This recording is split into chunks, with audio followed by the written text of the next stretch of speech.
keris yang ditaruh itu pajangan tok, tidak ada. Coba tanya sama orangnya. Menurut kita ya, coba tanya sama orangnya. Itu silsilahnya kuat itu. Kalau sampai ditaruh di atas kasirnya, silsilahnya kuat. Iya, kejawennya kuat dia. Silsilahnya turun temurunnya kuat. Bisa jadi itu dari kerajaan, bisa jadi sampai seperti itu. Ya, benar nggak kira-kira?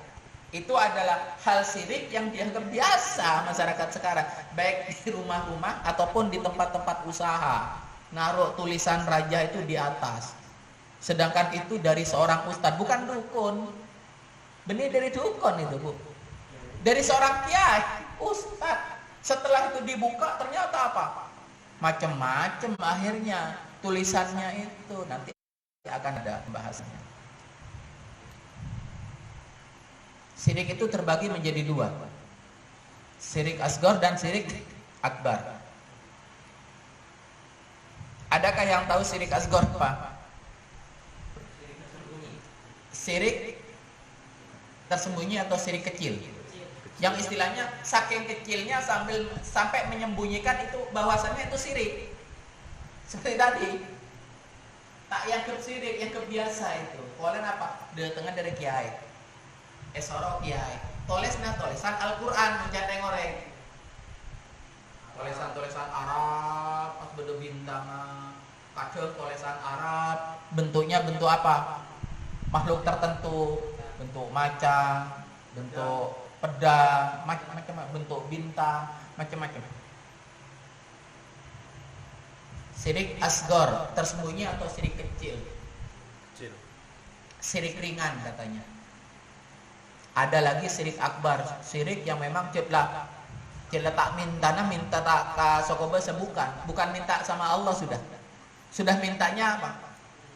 Penunggu pohon beringin gitu kan. Terus apa boleh? Makamnya mbah, ini petilasannya kiai sepuh ini gitu kan, macam-macam. Mintanya sudah ke situ, terang-terangan sudah. Bah, saya minta penglaris anu. Contohnya di sini di mana? Ayo, di mana contohnya? Sampai dengan detik ini masih jadi favoritnya pedagang. Ayo nih pedagang. Ayo. Hah? Bukan dari sini, dari tapal kuda. Kironggo. Enggak, kalah. Kironggo banyak orang enggak percaya. Daerah tapal kuda sini. Daerah situ Bondo. Pecaron. Sampai detik ini Caron itu bes-besan sedeteng itu. Sedangkan di atas itu apa? Makam itu, mereka itu datang itu minta ke makam itu, minta penglaris, minta. Di situ itu ada apa namanya? Juru kuncinya di situ. Yang sudah menyiapkan jimat di situ. Juru kuncinya itu jualan jimat itu di Caron itu. Iya tuh. Anak tidak nyampe tapi anak info tahu. Kenapa? Pasien anak banyak yang sudah dari situ. Ada masalahnya. guanya. Kita itu pingin info itu udah harus ke situ masalahnya kan ya. Iya. Dan itu Mas, kalau ke juru kuncinya Caron itu kalau mau apa namanya, ada klasifikasinya, anunya itu, jimatnya itu. Iya. Tambah larang itu, tambah dahsyat itu. Begitu. Ada untuk sendiri, ada untuk satu keluarga, begitu. Ada yang untuk 1 minggu, ada yang untuk 1 bulan, ada yang untuk 1 tahun. Yang larangan boleh. Perpanjangan STNK kayak gitu akhirnya, gitu kan? Iya. Secara fisik banyak yang berhenti sampai pada titik hijrah dengan penampilan, hijrah dengan Tuh, ini hijrah ya Bu. Cingkrang misalnya hijrah, lalu tidak lanjutkan ke anak tangga berikutnya. Kalau misalnya seorang wanita ditanya tentang proses hijrahnya, kira-kira mereka cerita tentang apa? Hijab. Itu bagus, itu positif, tapi itu belum masuk ke dalam inti dari hijrah. Nabi SAW bersabda dalam hadis Al-Baihaqi dalam Syu'abil Iman, la yastaqimu imanu 'abdin hatta yastaqima qalbu. Seseorang tak mungkin bisa istiqomah imannya sampai hatinya dulu istiqomah. Artinya, kalau kita hanya mengandalkan penampilan, komunitas, slogan-slogan di sosmed, tapi kita tidak melanjutkan bagaimana menata hati, Nabi yang mengatakan Anda nggak bakal bisa istiqomah, Anda nggak akan bisa survive, Anda nggak akan bisa bertahan. Karena hijrah itu nggak mudah. Karena ketika kita mengklaim, mendeklar, memproklamirkan kita hijrah, kita berhadapan dengan surat Al-Ankabut ayat 2.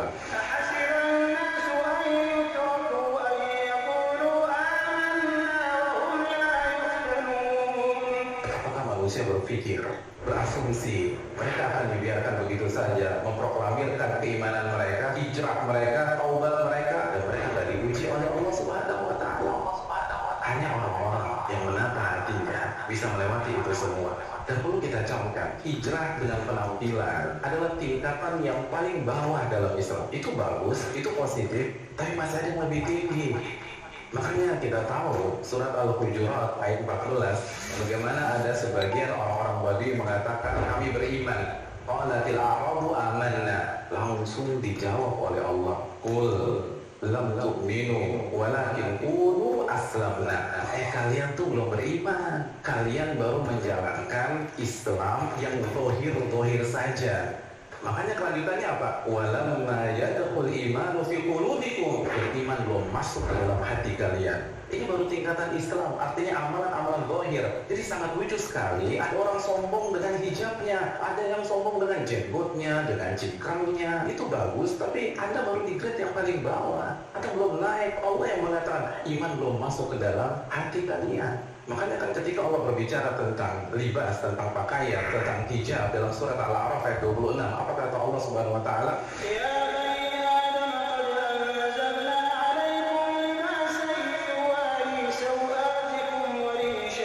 Wahai anak-anak Adam, kami telah turunkan pakaian kepada kalian untuk menutup aurat kalian, warisha, dan sekaligus sebagai perhiasan yang mubah untuk kalian. Tapi apa kelanjutan ayat tersebut? Walibasu taqwa dzalika khair, dan pakaian ketakwaan itu yang terbaik. Dan Nabi bersabda dalam hadis Muslim, at-taqwa hahuna, at-taqwa hahuna, at-taqwa hahuna. Takwa itu di sini, di hati. Takwa itu di sini, di hati. Takwa itu di sini, di hati. Ini inti dari hijrah. Kalau kita katakan hati, maka kaitkan dengan hadis Bukhari. Nabi SAW bersabda, ala inna fil jasadi mudghah. Ketahuilah, di dalam sebuah jasad ada segumpal daging. Ila soluhat, jika daging itu baik, maka baiklah seluruh jasad. Kepala baik, mata baik, telinga baik, lisan baik, tangan baik, kaki baik. Wa idza fasadat jasadu kullu. Dan kalau segumpal daging itu buruk, maka buruklah semuanya. Mata melihat yang nggak benar, lisan gibah, fitnah, caci maki, dan seterusnya. Ala wahyal qalbu, dan segumpal daging itu adalah hati. Jadi kalau hati baik, semuanya baik. Dia akan berhijab, dia akan berpenampilan syar'i, dan gak berhenti sampai di situ saja. Tapi kalau kita hanya fokus kepada fisik, fokus hanya penampilan, stuck.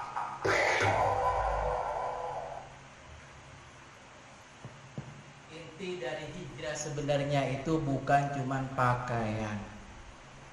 Sebenarnya hijrah pakaian penampilan itu paling grade paling bawah dalam proses hijrah sih sebenarnya. Jadi nggak bisa menyombongkan diri karena sudah mulai berpakaian syar'i, mulai dengan menutup aurat, terus itu memandang sebelah mata orang-orang yang masih belum hijrah begitu. Akhirnya apa? Timbul sifat sombong, meremehkan orang lain. Inti dari hijrah yang sebenarnya adalah akhlak, Bu, akhlak. Dibiasakan untuk jangan gibah. Meskipun itu lezat, nyaman begitu. Jadi inti dari hijrah sebenarnya itu ada di hatinya, ada di akhlaknya, budi pekertinya, tata cara di dalam bermuamalahnya. Begitu inti hijrah sih sebenarnya. Maka dari itu bahasa siap hijrah apa sih? Berubahnya antara dari kelalaian menjadi ketakwaan. Itu inti hijrah sebenarnya. Paham gak kira-kira? Pada saat memang kita masih benar-benar mau hijrah, kita sudah tidak mengharapkan pertolongan-pertolongan selain pertolongan Allah. Meskipun istilahnya ada jimat di antara kita selama ini. Jimat dari orang tua, Ustaz. Biasanya mau ring lake, beri biasanya. Jimat seneng dalam jimatnya itu biasanya kokona pun rambutnya ibunya, bagian-bagian kulitnya ibunya, bulu matanya ibunya, apapun yang ada di ibunya itu diambilkan, disulam, betul?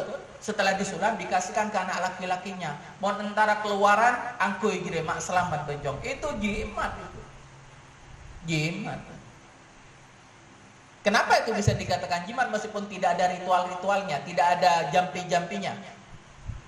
Karena niat pakai itu untuk meminta apa? Keberkahan. Keberkahan untuk apa? Untuk kesehatan dan keselamatan dia selama dia lepas dari orang tuanya, keluar dari rumahnya. Bukan menggantungkan kepada Allah sudah, kepada itu, kepada benda mati itu sudah. Di situ masalahnya. Kesirikannya nyata di situ. Masuknya akbar sudah.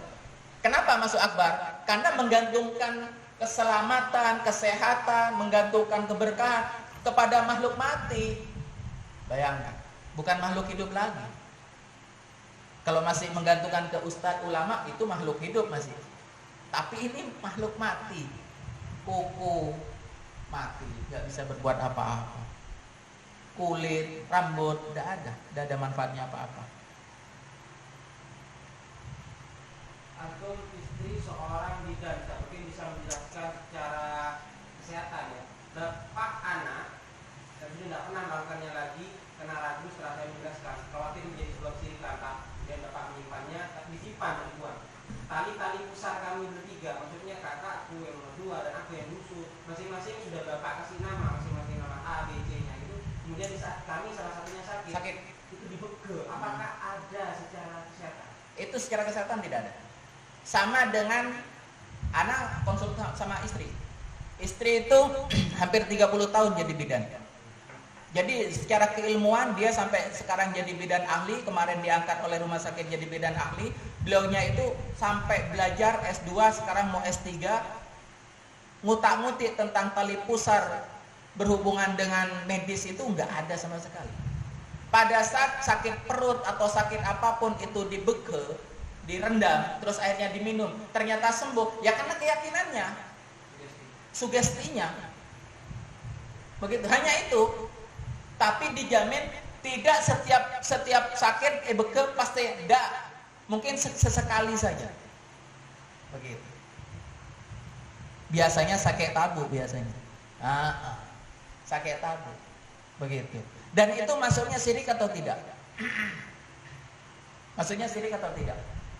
Jangankan gitu, obat aja bisa syirik kita. Komik, karena betok. Kok mentak minum komik, ada betok terus-terusan. Mentak kolan komik, bahasa itu. Ini maksudnya syirik asgar. Mentak kolan komik, ada kalau betokan meluluh, bahasa ini bahaya. Menuhankan komik ini, sama dengan montak aku iruah tak beres gitu. Tangan anak kapi montak ada tak beres, bahaya itu. Sedangkan apa? Beres tidaknya itu ada di tangan Allah. Apa dalilnya? Apa dalilnya? Kesembuhan ada di tangan Allah, dalilnya apa? Para peruqyah. Mak saya ketondu peruqyah no sire. Ayo, apa dalilnya? Kesembuhan ada di tangan Allah. Wa idza maritu, kan mulai pancing. Enggak, sebenarnya mereka tahu dalil itu tahu. Kayak bisa kelepain ngeblank akhirnya gitu kan? Iya. Ini dalil jelas. Apabila aku sakit, Allah yang menyembuhkanku. Ini dari Ibrahim ini. Dari Nabi Ibrahim. Begitu. Ini sudah dalil. Dan ini diangkat kisah Ibrahim ini oleh Allah bahwasannya ini sudah menjadikan apa? Janji Allah bahwasannya kesembuhan hanya ada di tanganku. Tidak di tangan hamba-hambaku. Termasuk Nabi dan Rasul pun juga tidak bisa menyembuhkan. Jangankan cuma Ustadz Kiai. Allah Rasul dan Nabi pun juga tidak diberikan hak prerogatif untuk menyembuhkan. Tidak ada. Makanya apalagi seorang peruqyah terus memvonis, tak kira beres, dak bu, kalau anu dak kira beres, dak bisa memvonis. Hati-hati. Meskipun kita sudah jamaahnya banyak, apa kata kita jamaah sudah nurut, ingat, tambah kita naik, tambah kita tinggi, pohon tambah tinggi, angin tambah kencang. Betul nggak? Godaan tambah banyak, syahwat tambah meningkat. Syahwat ada berapa? Kalau Ana bilang syahwat, bukan cuma syahwat kemaluan, tidak. Syahwat itu ada berapa? Ada 3.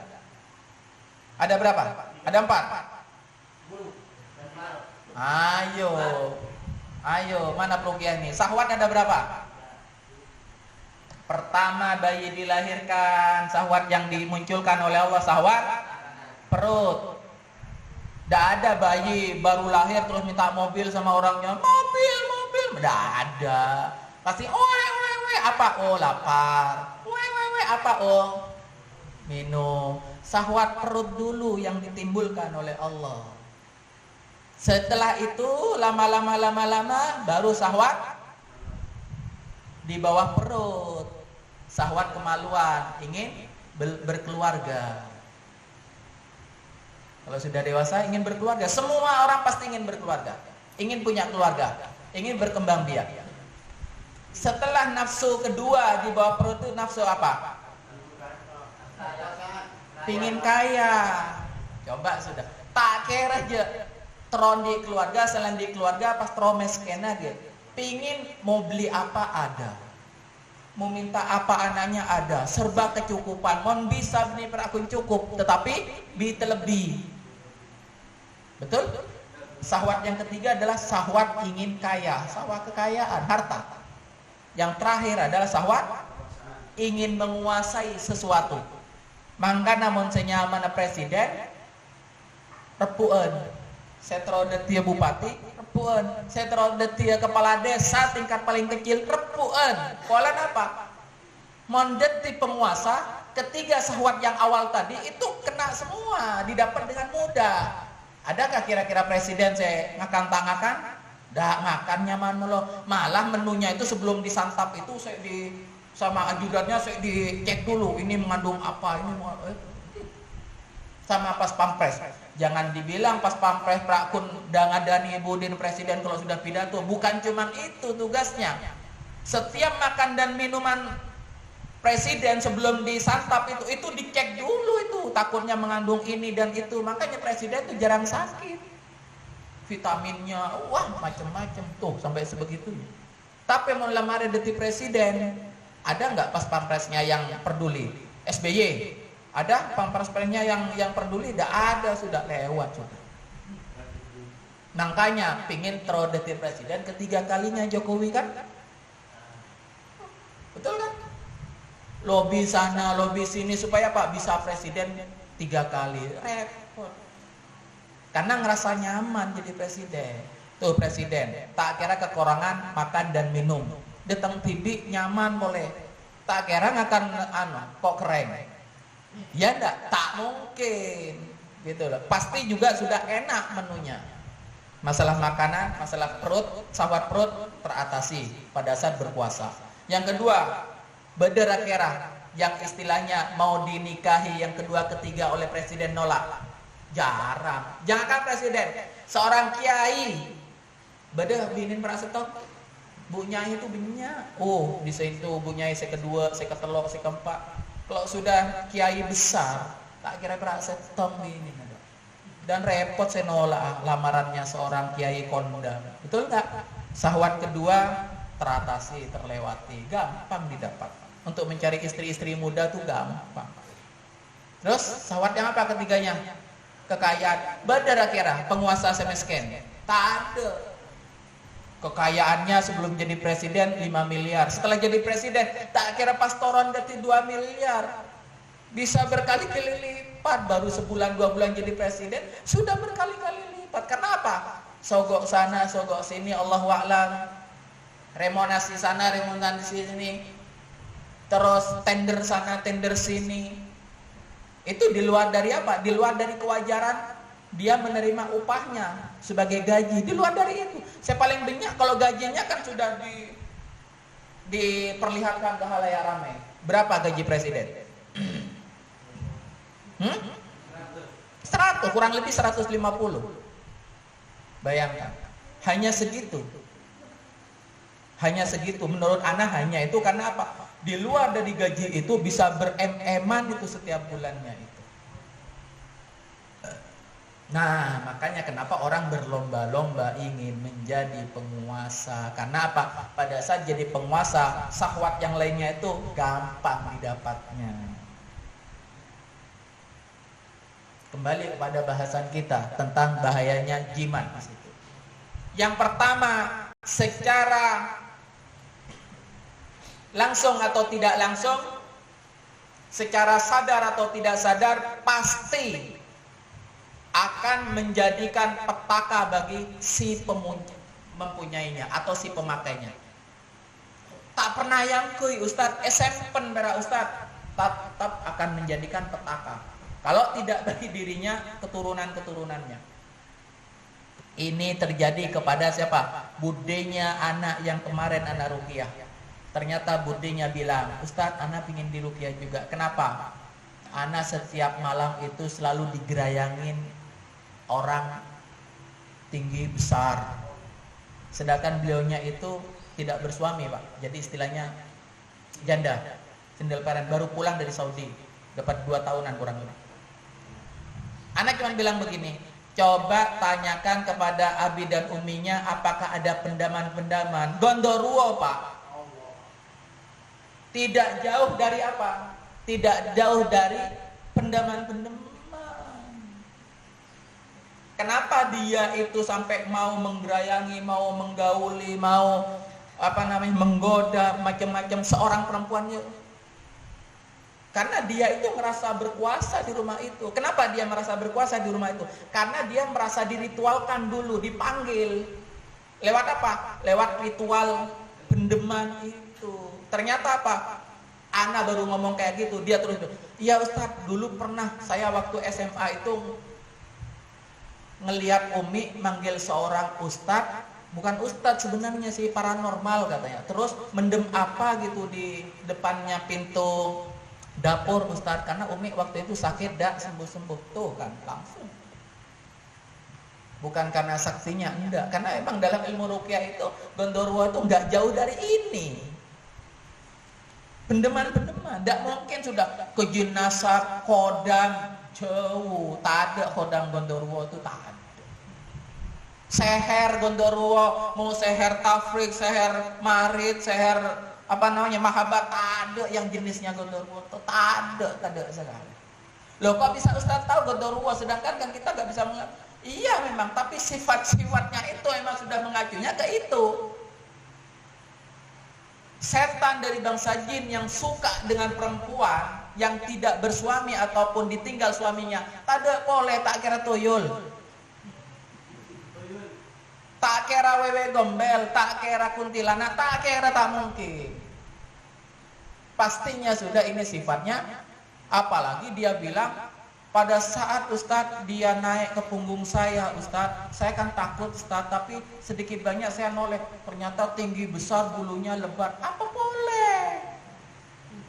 Masa kayak gitu terus mau kita sebut tuyul, pocong? Tidak mungkin. Jadi ilmu ruqyah itu langsung disandarkan ke itu. Oh, dalam ilmu ruqyah ini sifatnya ini. Akhirnya sama orang sanggunin penter, Ustadz Richard tebutnya penter. Saya ini dukun, ini sakti gitu. Orang awam tuh akhirnya apa? Menganggap kita itu sakti. Sebenarnya ada ilmunya semua. Ustadz Faizal pinter dalam menganalisis telapak tangan. Teman itu. Aku yang takut. Oh, ini ada ginasafin. Oh, ini livernya rusak. Oh, ini temong. Terus itu apa kayak di sana? Ada ilmunya masalahnya. Garis tangannya itu seperti ini. Oh, ini garis tangannya jelas seperti ini. Yang arah dari sini ke sini. Oh, berarti ini ginjalnya begini. Begitu. Semuanya ada ilmunya. Anak ingin seperti itu. Begitu. Pasti membawa petaka bagi pemakainya. Kalau tidak pemakainya, keturunannya. Makanya yang kemarin itu akhirnya anaknya akan diganggu kan. Orang tuanya sudah meninggal. Bapak ibunya sudah meninggal, ya tinggal anaknya itu. Yang tinggal di rumah orang tuanya itu tinggal anak perempuannya. Yang anak laki-lakinya kakak adiknya itu sudah keluar semua, sudah berumah tangga semua. Dia pernah berumah tangga tapi cerai, firaq. Akhirnya kerja ke Saudi, dapat 2 tahun, pulang lagi ke Bondowoso. Ceritanya begitu. Makanya peruqyah itu harus nikah. Kalau peruqyah tidak nikah, ketemu barang-barang seperti itu secara goib berkilau masalahnya. Secara goib itu berkilau, Bu. Oh, sampean tak tahu tentena. Mon pola ngangkui kerudung, tapi ngepertan naudzubillah. Kalau begitu doakan aku ya, Ibu doakan para agama yang baik. Amin, begitu. Ini orang Arab, Mas. Jamaah Arab. Tidak semua orang Arab itu syar'i juga. Tidak semua orang Arab ngerti tentang jimat. Tidak semua. Begitu. Pasti membawa petaka bagi pemakainya atau bagi keluarganya. Yang kedua adalah mudah dirasuki oleh makhluk gaib yang menempel pada jimat tersebut. Jadi di dalam jimat itu dijadikan apa? Dijadikan media oleh dia itu sebagai markasnya, sebagai tempatnya. Makanya pada saat ruqyah rumah itu diwajibkan untuk apa? Membersihkan dari jimat-jimat. Kalau tidak percuma ruqyahnya. Karena pada saat di ruqyah dia akan bersembunyi di jimatnya itu. Nanti setelah proses ruqyah dia akan keluar dari jimat itu. Dan ini sudah terjadi berkali-kali. Ngomong tentang jimat kita sepakat. Jimat itu seperti apa? Nanti ada gambarnya. Ngomong tentang patung kita sepakat. Patung itu haram. Ana sekarang nanya, bagaimana dengan boneka? Haram atau halal? Boleh atau tidak dalam syariat? Ayo Bu, jangan tidur. Gimana dengan boneka?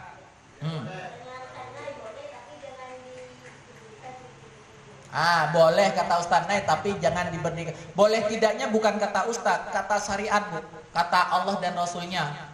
Meskipun saya muridnya Ustaz Nay, kalau Ustaz Nay bilang boleh, saya meragukan, bukan meragukan, tidak mengikuti itu. Jangan dibiasakan kata Ustaz Supri, kata Ustaz Nay.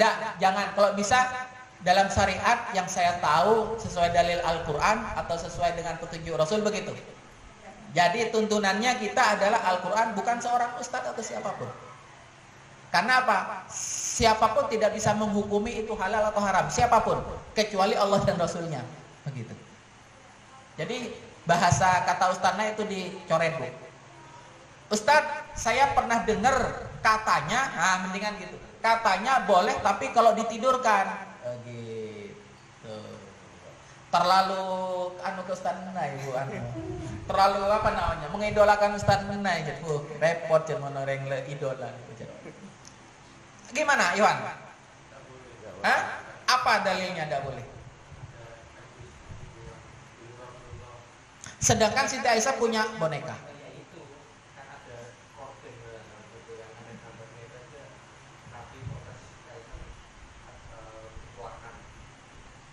Ada horden, kelambu, yang ada gambarnya. Itu kan bukan boneka, itu gambar. Yang anak tanyakan boneka. Sedangkan Siti Aisyah itu punya boneka. Dan itu boneka itu, Siti Aisyah kalau bonekanya itu tidak ada di pinggir bantalnya, dia tidak bisa tidur. Beliau tidak bisa tidur. Dalam satu riwayat itu beliau itu tidak bisa tidur sampai dia menemukan bonekanya. Meskipun ada Rasulullah di sebelahnya. Tuh bayangkan. Seorang Rasul di pinggirnya itu, belum ada ketenangan, kenyamanan, nyari bonekanya, Bu.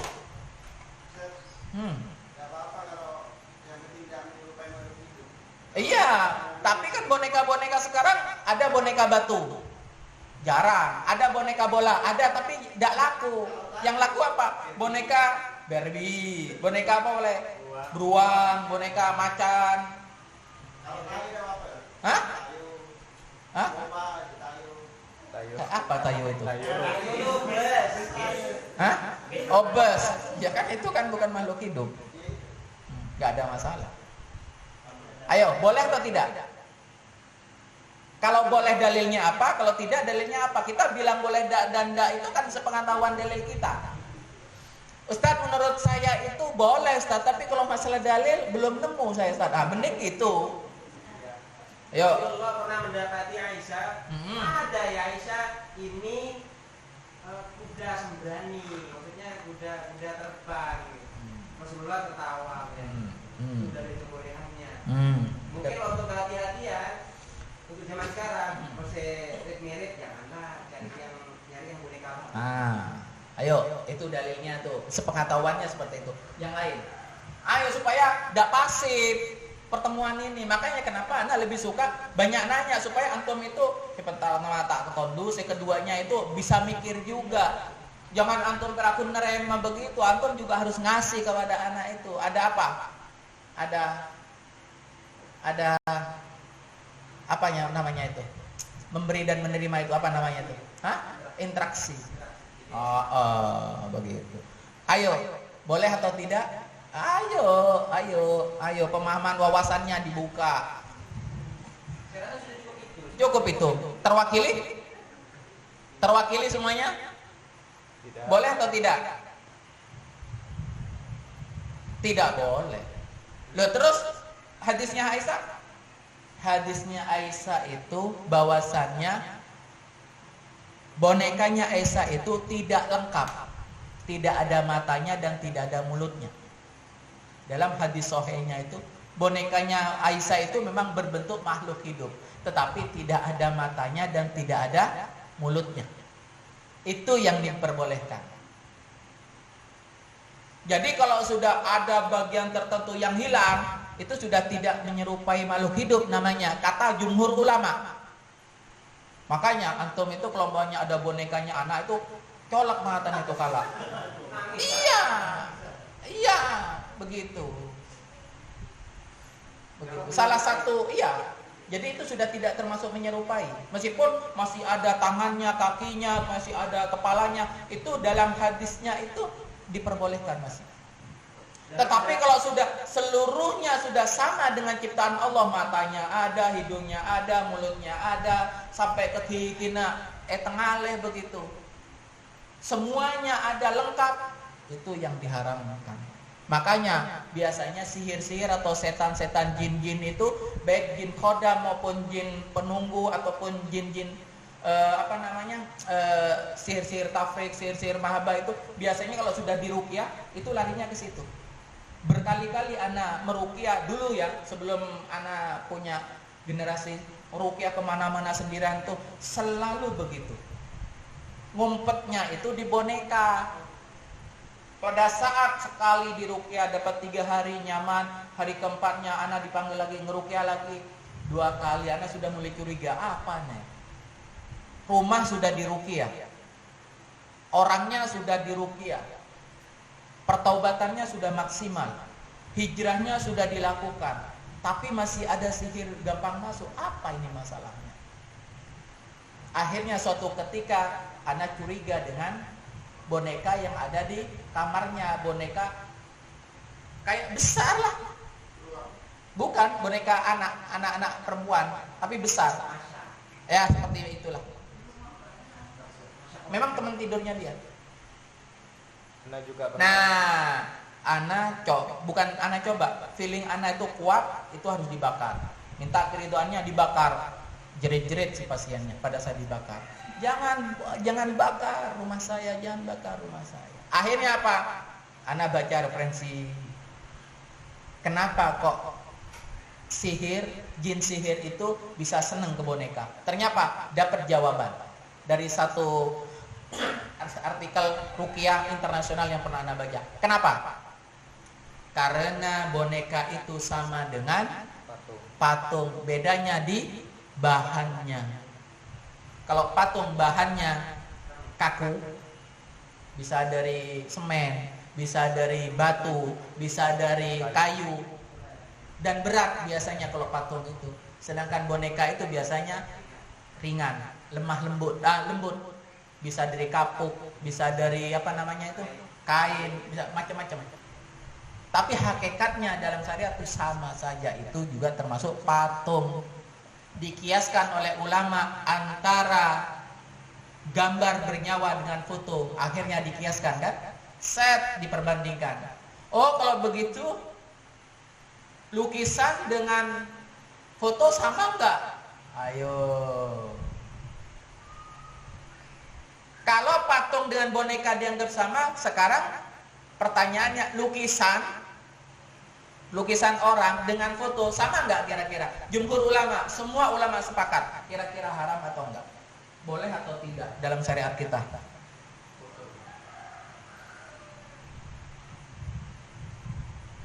Boleh enggak kira-kira? Memang di dalam hadisnya kata Rasul itu adalah lukisan tangan. Karena apa? Di zaman Rasul tidak ada foto.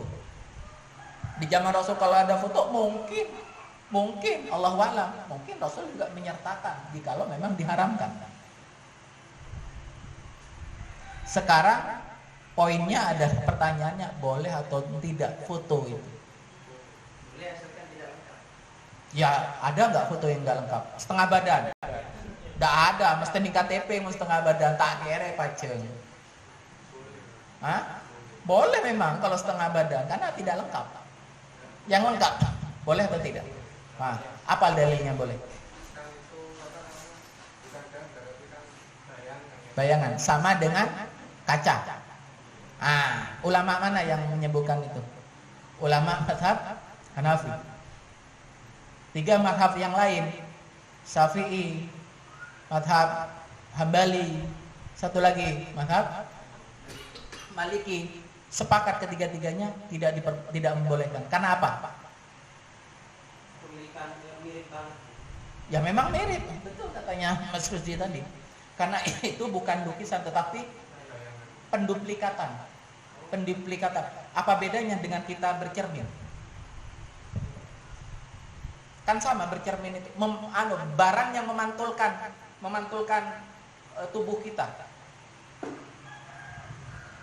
Nah, tapi tiga mazhab ini tidak sepakat dan mengharamkan, tidak memperbolehkan. Kenapa? Karena lebih condong kepada ria. Coba kalau antum tidak percaya, antum mau naruh foto tentang apa sih? Foto biasa atau foto yang istimewa kira-kira? Istimewa, wisuda, pernikahan, apa boleh mas? Kelahiran anak, apa boleh? Diterimanya akabri, apa boleh? Macam-macam. Foto istimewa kita. Supaya apa ditaruh di situ? Orang kan supaya lihat, aku pernah begini, tuh anakku pernah begini. Maksudnya kan di situ lebih condong kepada meriakkan diri dan keluarganya. Di situ nanti khawatirnya timbul yang namanya penyakit ain. Di situ. Ya kan sama, apalagi Mas Buni Pratata kesenengku itu Mas. Setujunya itu.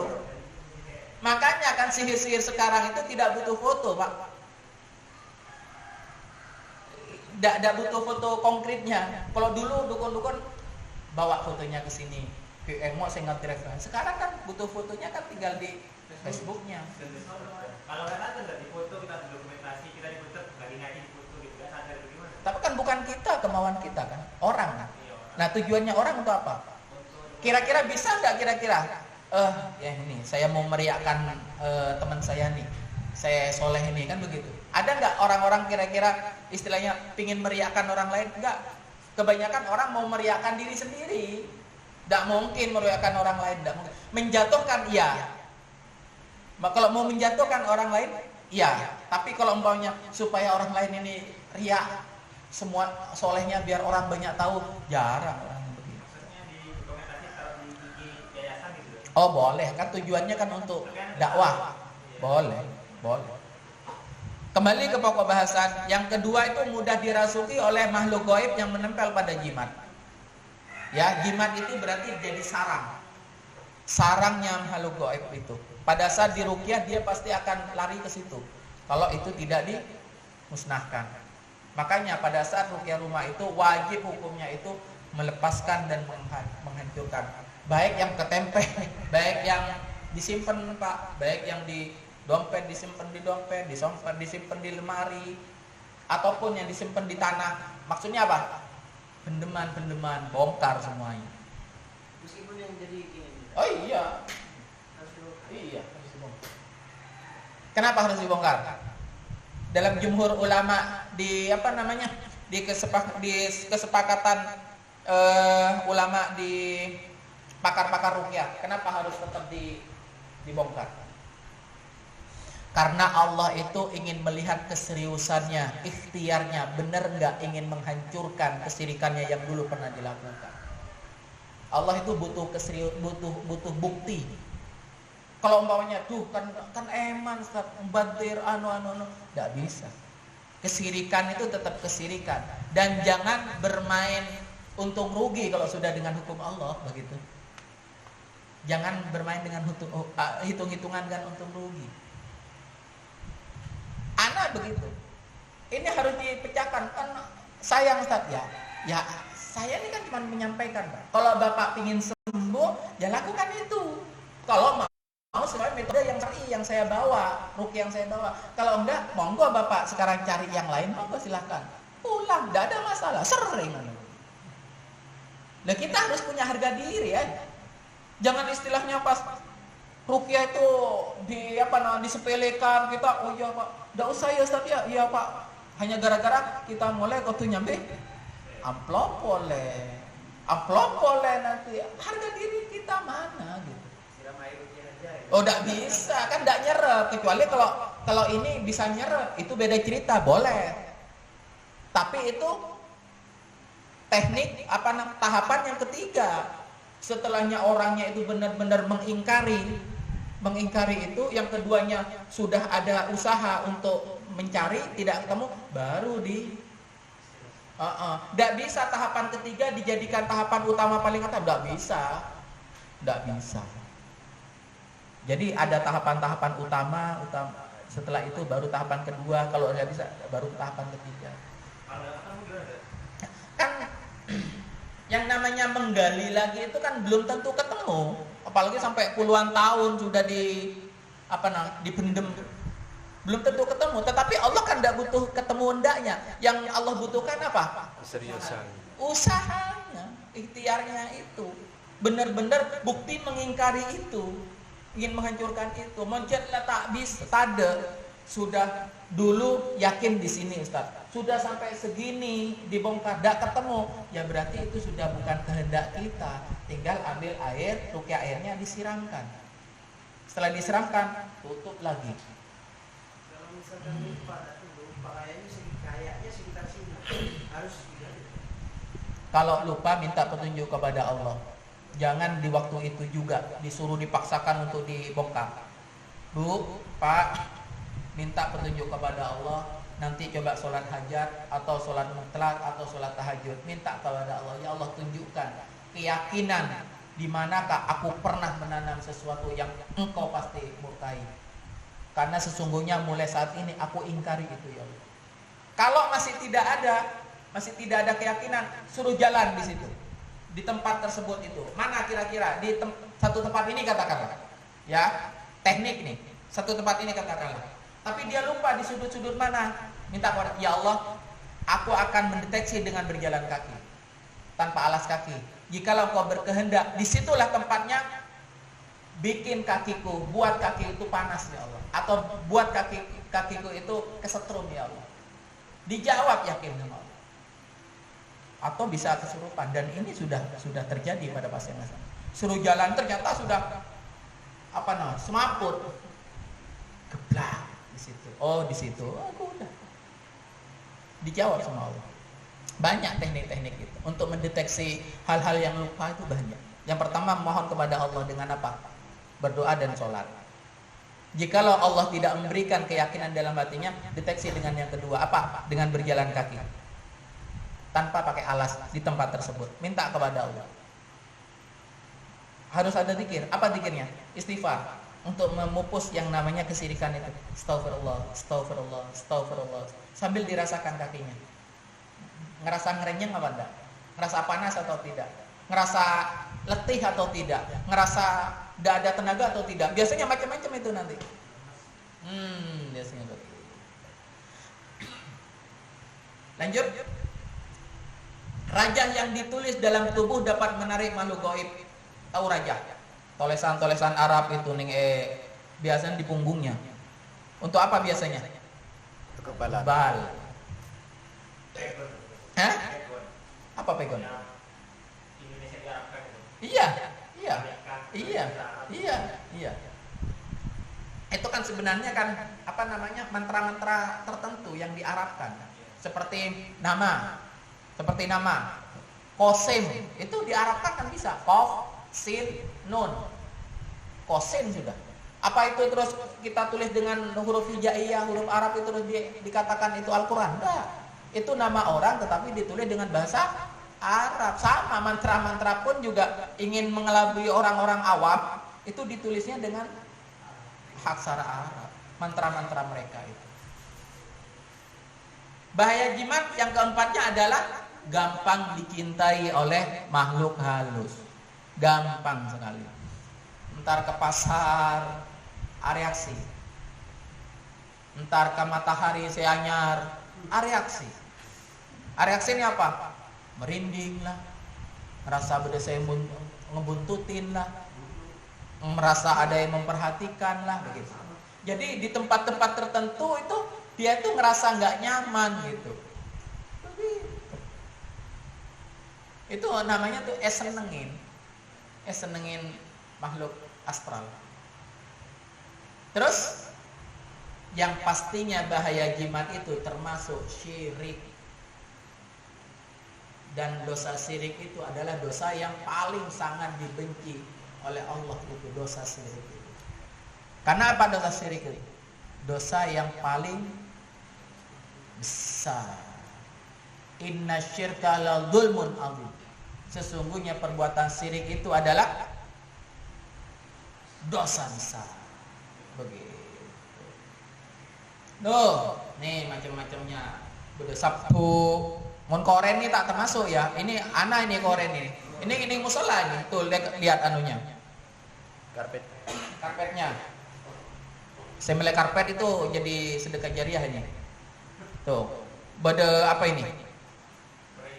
Itu gelap hitam apa, Ustaz? Nih apa ini? Res. Ini apa ini? Ini apa ini? Rompi. Hah? Rompi ini. Rompi. Baju kerek. Kayak kekebalan. Oh, ini setong oreng.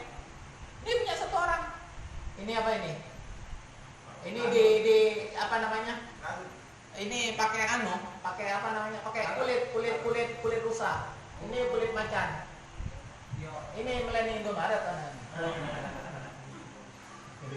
Ini persiapan buat dimusnahkan. Ini yang menjadikan dia itu tidak bisa terlepas dari gangguannya. Khodan yang ada di sini, yang ada di keris segini. Bukan turun temurun, dia beli dia dari moyang. Apa Ustaz? Ini bukan bercanda. Itu gunting buat apa? Ya buat ngegunting ini, lepas ini kan harus. Yang mempolena eswek bisa aja, tapi kan kalau kain kan tidak bisa eswek, jadi dibuat. Yang perhatikan itu apa gunting termasuk? Nah itu termasuk kalau maunya gunting itu memang dianggap membawa keberkahan. Biasanya bayi baru lahir dikasih gunting. Tuh ada aksara Arabnya, tetapi ada bentuk-bentuknya. Ada aksara Arab tapi ada bentuknya. Bentuk apa? Pedang Zulfikar. Tuh kanan kiri. Terus ini apa? Ada piramid. Betul kan?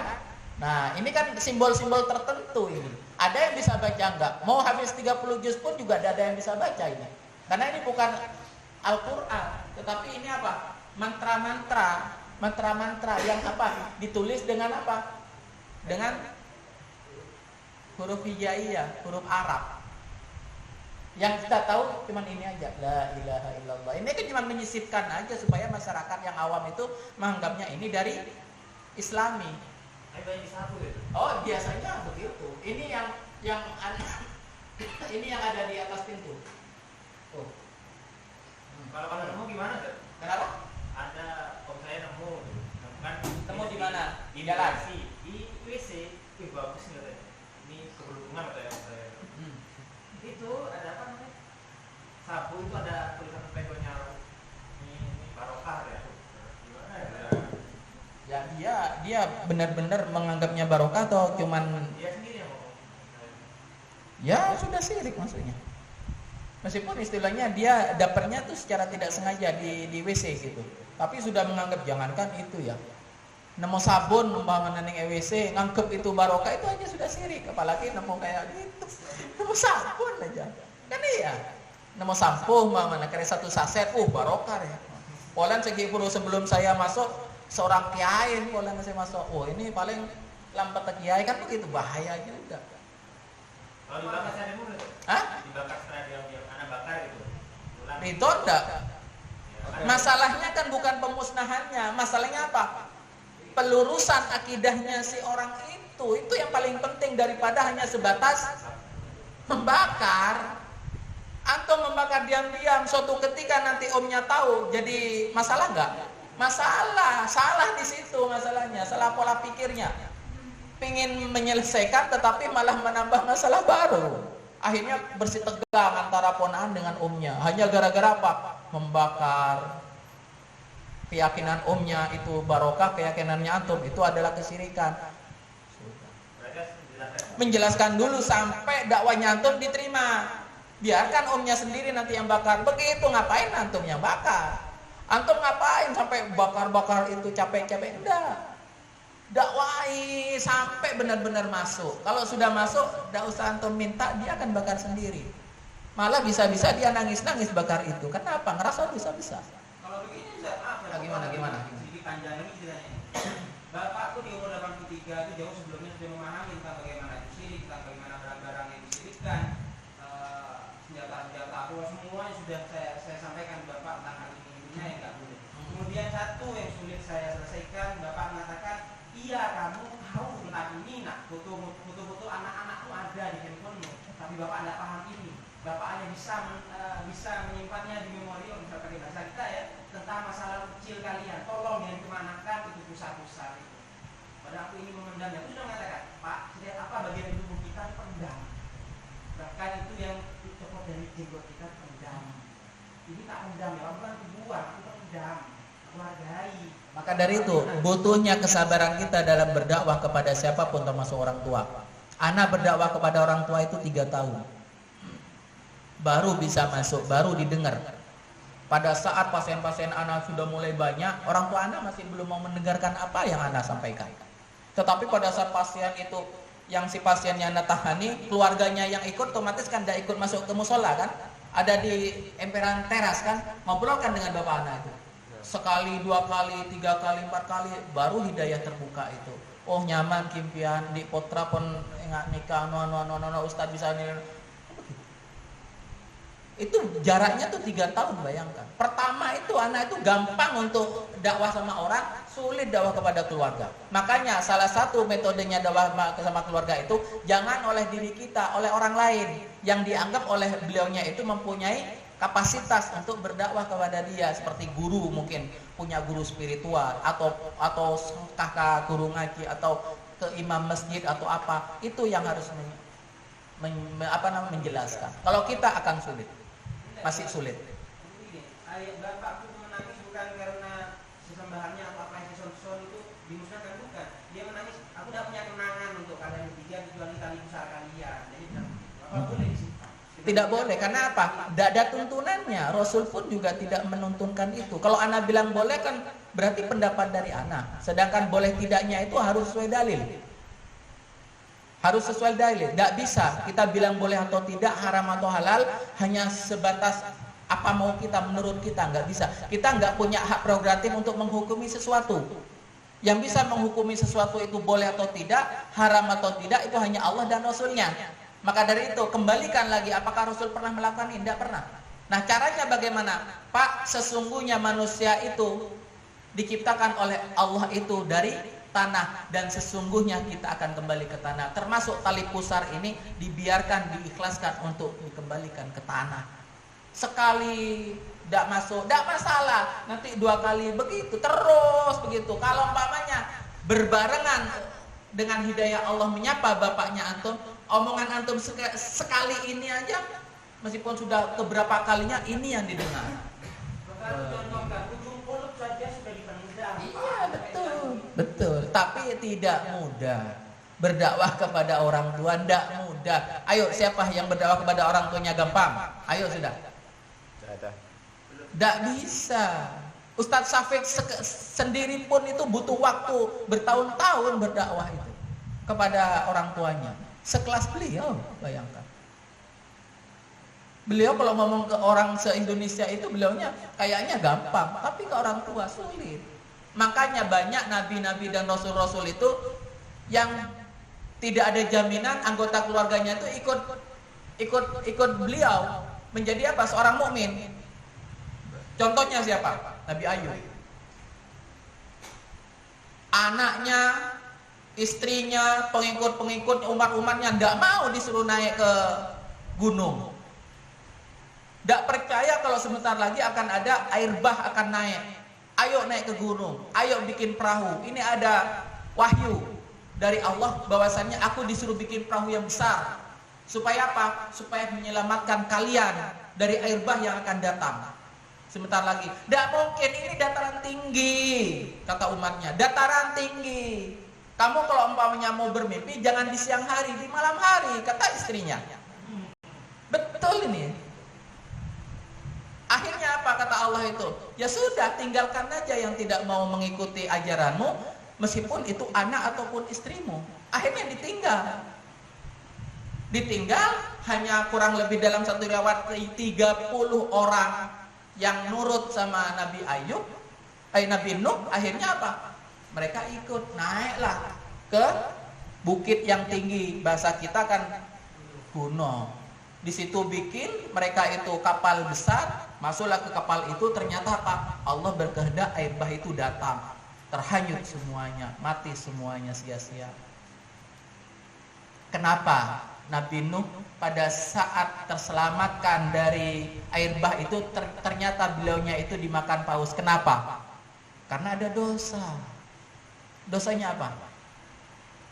Hanya ngomong begini, mangkana beanya, monko acaca toroten. Coba ben gele noro engko ben tak kira ben sampai mati. Bahasanya begitu. Nabi Nuh itu. Bahasa apa namanya? Bahasa apa namanya? Monta engko bahasa. Kalau tidak saya. Akhirnya apa oleh Allah? Dimasukkan ke namanya mulut ikan. Ikan paus. Nabi Yunus itu. Dengan kapal-kapalnya itu. Tetapi Allah juga tidak berkehendak mati di dalam perut ikan paus itu. Tidak. Karena apa? Buru-buru seorang nabi itu beristighfar atas kesalahannya. Apa bacaannya? Rabbana dolamna anfusana wa illam taghfir lana wa tarhamna lanakunanna minal khasirin. Nah, makanya itu termasuk istighfar yang canggih itu. Makanya kata Rasul itu, barang siapa yang berdoa dan diawali dengan istighfarnya Nabi Nuh, maka apapun hajat dia Allah akan kabulkan. Muqaddimahnya itu dimulai dari istighfarnya Nabi Nuh. Maka yang dibiasakan kalau mau berdoa apapun hajatnya itu diawali dengan istighfarnya Nabi Nuh. Hadisnya sahih. Mau minta kesembuhan, mau minta apapun hajatnya diawali dengan itu. Nabi Nuh. Nabi Yunus yang Kalau itu Nabi Yunus yang masuk ke dalam itu apa namanya? Hikayatnya itu mirip itu. Mirip antara Nabi Yunus dengan Nabi Nuh sangat-sangat mirip. Cuman kan perbedaannya kan kalau Nabi Yunus masuk ke dalam perut ikan, kalau Nabi Nuh itu kan enggak. Anak istrinya yang ditenggelamkan itu kan. Di situ cuman, tapi hikayatnya itu hampir sama itu. Dua nabi itu makanya di dalam surat itu apa? Berjejer. Supaya apa? Supaya mengambil pembelajaran dari berita besar kedua nabi itu. Makanya tidak ada yang bisa menjamin keluarganya itu pasti ikut kita karena kita sudah soleh. Tidak bisa. Ayo jujur sekarang. Mau nacaca ke bini nasi langsung toro sapa. Ayo. Termasuk anak. Ayo. Antum ngeliat anak sudah di depan soleh gitu, anak kalau ngomong langsung diikuti sama istri. Enggak, beda bayi itu saya itu. Ya kan cuman Bun, jangan tiktokan terus, Bun. Kan baru 5 menit. Oh, 5 menit tiktokan itu baru katanya. Tapi bagi saya itu kan sudah lalai. Naluri perempuan suka dengan hiburan. Kita tidak boleh mengekang, tetapi kita bisanya apa? Mengingatkan dan mengarahkan hiburan itu kepada ketaatan, bukan kelalaian. Begitu. Gitu. Tuh macam-macamnya tuh. Ini sitaan-sitaan anak semua ini banyaknya. Tuh. Iya, ini. Iya, bayi. Ini kalau yang lainnya itu untuk ibu hamil. Itu untuk ibu hamil. Itu kan beda secin itu apa itu namanya itu? Bebeng poteh, bebeng merah. Itu untuk apa, Bu? Ah, ibu ini yang tahu. Meletak siapa set? Oh, meletak kesampet bayi nah. Janinnya ya, Bu? Oh, udah tahu juga tuh. Berarti ya begitulah pokoknya. Hah? Yang mana? Itu yang warna Hitam putih itu. Iya, belang-belang itu kan biasanya di sini. Bayi. Bukan yang panjang hitam putih itu bulu landa, bukan. Oh, sama, itu kan sebagai secinnya ini. Hah? Landa. Duri. Durinya landa itu. Apa khasiatnya durinya landa? Ayo. Ayo, ada yang tahu? Durinya landa untuk apa? Hah? Untuk apa, Bu? Ayo, untuk apa? Salah satunya tuh benar tuh. Untuk di rambut supaya cantik katanya. Ayo, kalau dukun itu pakai nyari anunya landa itu untuk apa? Untuk menarik perhatian daripada pakai susu. Apa namanya? Pakai landa ditaruh di gelung. Dulu kan pakai gelung, Bu, pakai gelung. Makanya orang dulu itu mau kemana agelungan, enggak nih dalam gelung itu pada sesuatu yang tak biasa itu saya enggak. Pengabaran. Yuk kembali kepada laptop sekarang. Bahayanya orang pintar di sekitar kita, alias bahayanya perdukunan. Tahu nggak dukun itu siapa? Yang disebut dukun dalam syariat itu orang yang seperti apa? Dukun.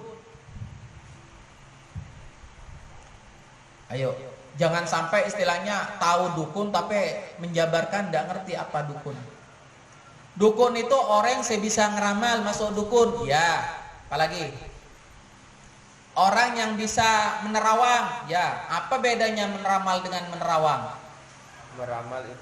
Meramal itu yang masa depan. Masa depan, kalau menerawang itu masa lalu. Ah, itu kan berarti kan pinter sudah. Dukun itu orang yang mengaku bisa melihat gaib, bisa melihat jin, bisa melihat kejadian-kejadian gaib lainnya. Umpamanya tebak, oh bahan bari main ke penarokan ya, katanya. Makan tak boleh, gua engki boleh ke penarokan bari, mak bisa tahu, berarti dia dukun, bisa menerawang.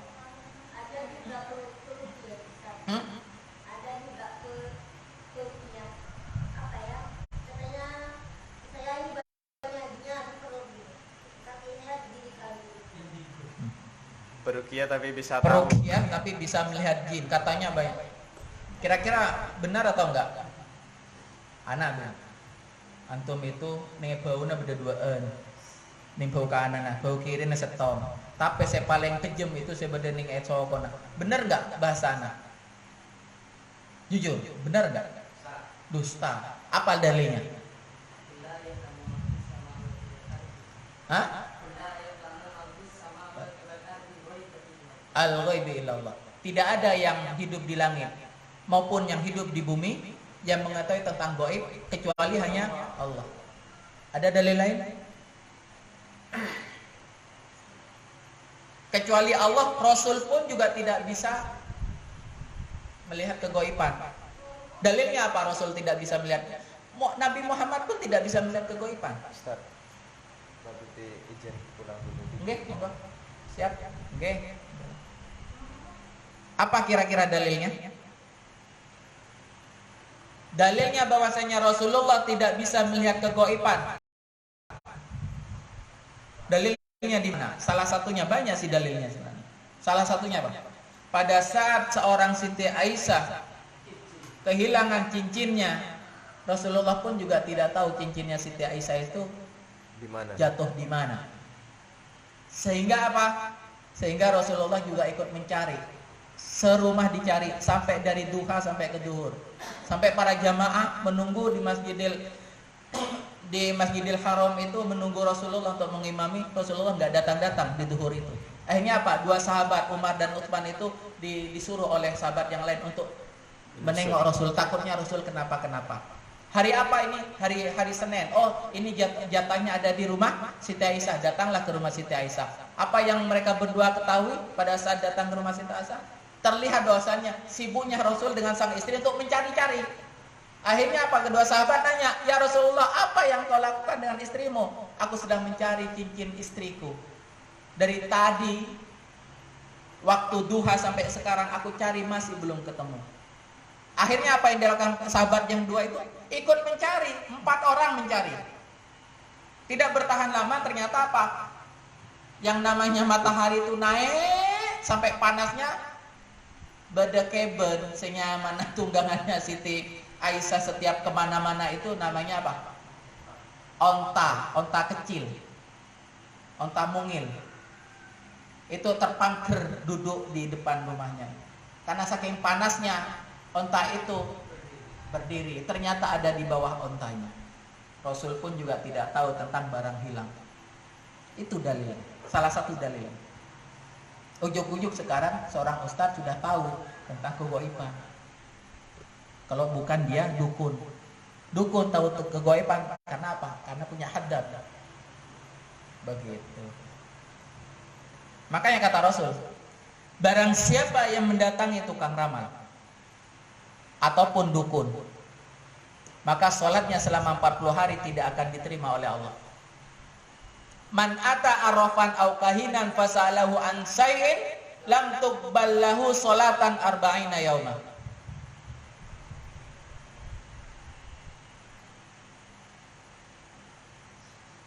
Bukan saya yang bilang, Rasul. Ini ancaman. Sekali kita mendatangi seorang tukang ramal atau dukun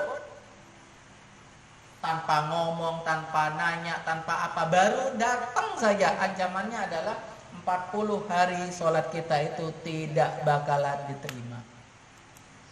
Terus ada ulama yang menanyakan 40 hari ini yang sudah dilaksanakan atau yang mau dilaksanakan. Akhirnya jumhur ulama lebih kepada yang sudah dilaksanakan, terhapus semua pahalanya. Disetip semuanya 40 hari. Terus dalil yang kedua, barang siapa yang mendatangi dukun atau tukang ramal, lalu ia menanyakan sesuatu dan membenarkan perkataannya, maka ia berarti telah kufur terhadap apa yang diturunkan kepada Muhammad SAW, yaitu Al-Quran. Man ata kahinan au arrafan fasaddaku bima yaqul, dan menanyakan tentang suatu hal kepadanya, faqad kafara bima unzila ala Muhammad, sesungguhnya dia telah kafir terhadap apa yang diturunkan Allah terhadap Muhammad, yaitu apa? Al-Quran. Berarti dia secara nyata sudah dianggap bukan Islam oleh Allah. Tuh, sebegitunya Rasul itu benar-benar menghakimi orang itu sudah murtad. Hanya entar kereng penter atanya sesuatu dan meyakini jawabannya dia itu oh bener. Contohnya apa kira-kira? Entarkah orang penter, Ustadz, Pak, Kiai, saya ini punya usaha baru. Gimana caranya kira-kira usaha saya itu manjang? Gimana kira-kira usaha saya ini lancar? Akhirnya kata ustadznya atau kiainya, kata tukang ramalnya, ini bendem neng empat penjuru arah, kanan, kiri, depan, belakang. Akhirnya apa? Belum memendam, dia meyakini bahwasannya itu benar sebagai apa? Sebagai wasilah untuk mendapatkan apa yang dia niatkan, itu sudah masuk ke dalam kekufuran. Belum melaksanakan. Apalagi pas melaksanakannya terus bilang saya muslim ini hanya gara-gara KTP-nya masih muslim. Pengakuan muslim itu kan tidak penting dari manusia kan? Penting tidak? Memang penting, tapi tidak menjadikan prioritas utama. Yang paling penting adalah pengakuan dari Allah itu di akhirat itu. Kan itu sebenarnya. Pokok intinya kan di situ. Betul nggak? Maka dari itu sama dengan tadi talak.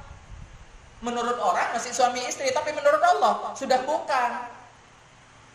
Kata orang sah, kata Allah sudah tidak sah, sudah zina kamu dengan dia, sudah bukan mahramnya.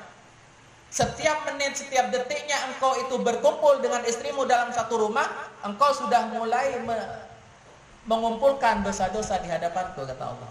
Karena apa? Kamu sudah berkumpul dengan yang sudah bukan mahramnya. Tapi menurutmu mahram, nah, makanya itu.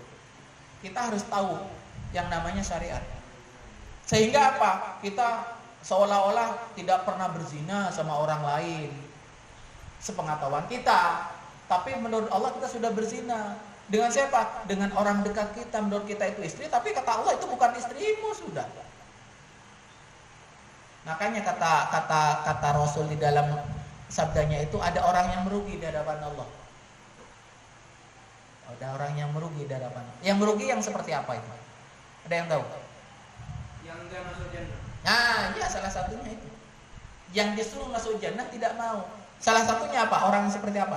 Yang dia itu melalaikan waktunya itu tidak menuntut ilmu agama. Sedangkan kata Rasul, hanya ilmu agama yang menjadikan dia tahu antara surga dan neraka. Hanya ilmu agama yang menjadikan dia tahu antara salah dan benar. Hanya ilmu agama. Selain ilmu agama nggak bisa menyelamatkan dia. Tidak bisa. Maka dari itu, kalau kita sudah terbiasa dengan ilmu agama dianggapnya tidak penting, tersesat dia hidupnya. Ini ada pemahaman meskipun berilmu tapi tidak berakhlak, sia-sia ilmu. Tidak berilmu tapi berakhlak, isinya alamnya bagus, luar biasa. Biasanya ada pemahaman di desa-desa. Tidak berilmu asalkan berakhlak lebih bagus daripada tidak berakhlak meskipun berilmu. Ayo, gimana ini? Mana yang benar? Mendingan dipimpin orang kafir tapi jujur, atau dipimpin orang muslim tapi tidak jujur? Ayo. Ayo. Kan pada kan? Ayo. Bahkan dilarang menjadikan orang kafir sebagai pemimpin. Dalilnya itu. Berarti lebih condong kepada dipimpin oleh kaum muslim meskipun dia tidak jujur. Karena apa? Haram hukumnya kita dipimpin oleh orang kafir meskipun dia jujur. Dalilnya begitu. Sama. Antara akhlak dengan ilmu, Allah lebih cinta dengan yang mana? Orang berilmu. Berilmu atau berakhlak? Berilmu. Mungkin atau tidak? Orang tidak berilmu akhlaknya jadi bagus? Tidak mungkin. Dia tahu kalau ghibah itu coba. karena dia tahu ilmu ghibah itu tak bagus, dapat murka Allah, tak akhirnya mungkin ghibah. Karena dia dapat ilmu itu, akhirnya dia bisa berakhlak baik. Tidak mungkin dia tanpa ilmu berakhlak baik, tidak akan mungkin.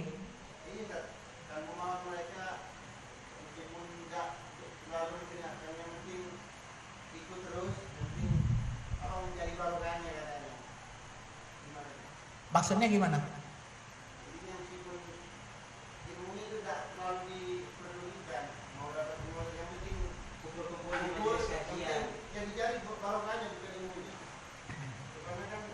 Cukup gak kira-kira kebarokahan ilmu itu bisa merubah hidup dia?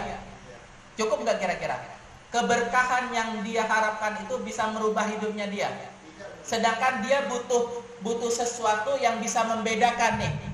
Oh, ini haram. Oh, ini halal. Cukup dengan barokah atau dengan ilmu begitu? Berarti nonsen ngomong seperti itu. Tidak akan bisa merubah dia akan jadi lebih baik tanpa ilmu. Dan cukup barokah. Orang yang punya ilmu pasti tidak akan mendatangkan barokah Allah. Tapi barokah Allah tidak akan mungkin didatangkan kepada orang yang tidak mengetahui ilmunya, begitu. Jadi jangan dibalik-balik dengan sesuatu yang mustahil. Seperti tadi. Lebih mendahulukan mana antara ilmu dengan akhlak? Mendingan tidak berakhlak tapi berilmu, atau mendingan berilmu berilmu tapi tidak berakhlak, kan begitu. Sesuatu ini sebenarnya sesuatu yang satu satu paket ini, antara ilmu dan akhlak ini satu paket. Karena apa? Akhlak bisa jadi baik karena dia sudah tahu ilmunya. Jadi jangan dipisahkan, dipaksakan dipisah. Akhirnya kita itu terjebak dengan pertanyaan yang salah. Itu pertanyaan salah itu sudah. Pertanyaannya yang salah. Iya, gitu loh. Itu sudah pertanyaan salah. Masalahnya juga, kebanyakan masyarakat yang akan kita dakwai, mereka berpengalaman seperti itu. Iya. Barokah yang dicari, bukan itu. Iya, bukan. Pemahamannya dia itu sudah salah dari awal. Apapun yang penting barokahnya. Jangankan yang lain ya. Nyabak foto Kiai Honda itu ngalap barokahnya, ya enggak? Iya. Fotonya orang tuanya aja tidak dipasang, ini fotonya Kiai dipasang. Apa? Supaya barokah rumah ini dengan foto Kiai itu. Benar atau salah kira-kira? Ada nggak kira-kira tuntunan Rasul yang begitu? Adakah seorang sahabat yang istilahnya memajang lukisan atau fotonya Rasul? Nggak ada satu sahabat pun. Kalau umpamanya itu benar-benar baik di mata Allah dan Rasulnya, baik secara syariat, orang yang pertama, generasi yang pertama lakukan adalah para sahabat. Betul nggak? Kalau para sahabat tidak melakukannya, ngapain kita melakukannya? Ujuk-ujuk seolah-olah kita itu lebih tahu daripada sahabat. Sahabat itu solehnya setengah mati loh. Kita solehnya seperti apa? Mati setengah-setengah. Betul nggak? Ada seorang sahabat itu yang sekali ngaji langsung khatam. Siapa? Sekali duduk ngaji langsung khatam 30 juz. Siapa? Ada ya manusia sekarang bisa begitu? Kira-kira butuh berapa lama tuh? Sekali duduk ngaji sampai khatam 30 juz. Kira-kira butuh berapa lama? Anak nanya. Ayo, Ustaz. Ustaz nih guru tahfiz, anak tahu. Kira-kira butuh berapa lama? 12 jam? Hah? 1 hari. Sedangkan di dalam hadisnya Abu Hurairah itu sekali duduk khatam, sekali duduk khatam. 1 hari bisa khatam berapa kali? Abu Hurairah bisa khatam berapa kali? 7 kali sehari. Gimana cara bacanya? Berarti udah sesuai tajwid Ustaz? Ya tidak bisa. Pasti sesuai dengan tajwid. Karena apa? Karena memang sudah di luar otak. Kan tidak ada. Di zaman Rasul itu kan tidak ada Al-Quran. Al-Quran kan ada di zamannya Utsman bin Affan. Makanya dinamakan Al-Quran itu adalah Utsmani. Karena apa? Dari pemikirannya Utsman supaya apa? Al-Quran, ayat-ayat Allah berserakan di mana-mana supaya tidak punah atau supaya tidak terlupakan. Akhirnya disatukanlah menjadi satu buku, dinamakan mushaf namanya. Makanya sekarang terkenalnya dengan mushaf Utsmani karena sahabat Utsman itu yang mempunyai ide untuk menjadikan satu buku begitu. Paham ya? Oke. Siap. Mualik. Iya. Tinggal sedikit sih, mungkin tinggal 10 slide lagi. Kita karena hujan ada udzur syar'i, kita diperbolehkan untuk tidak di masjid. Diperbolehkan kita di sini. Kita sepakati sekarang mau menyelesaikan, mau mengakhirkan sholat atau mau kita break sholat baru diselesaikan. Karena sudah mualik.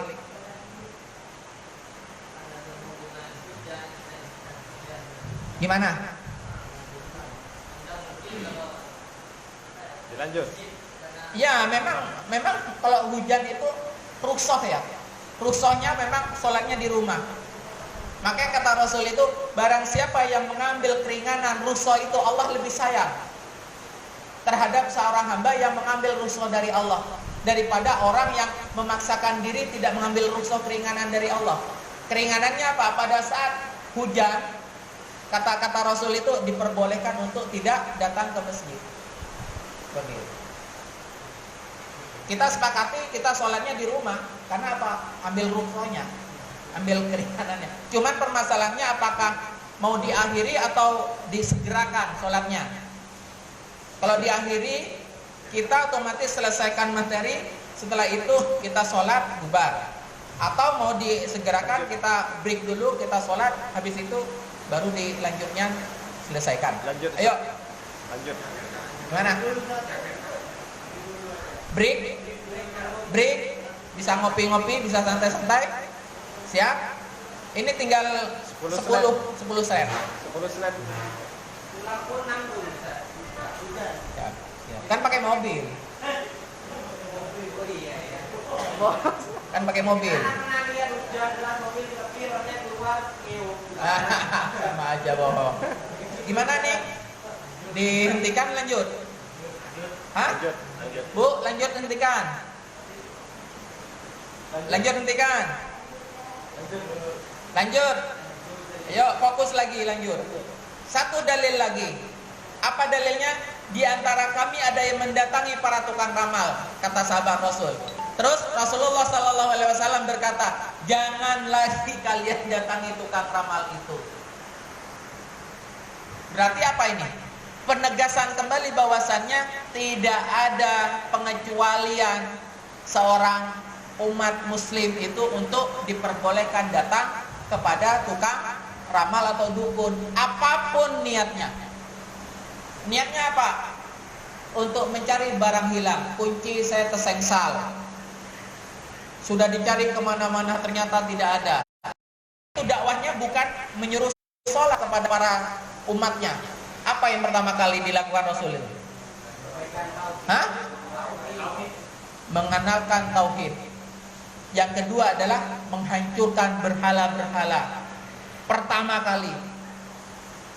Sedangkan ini sudah jelas ingin mendakwahkan kesirikan-kesirikannya.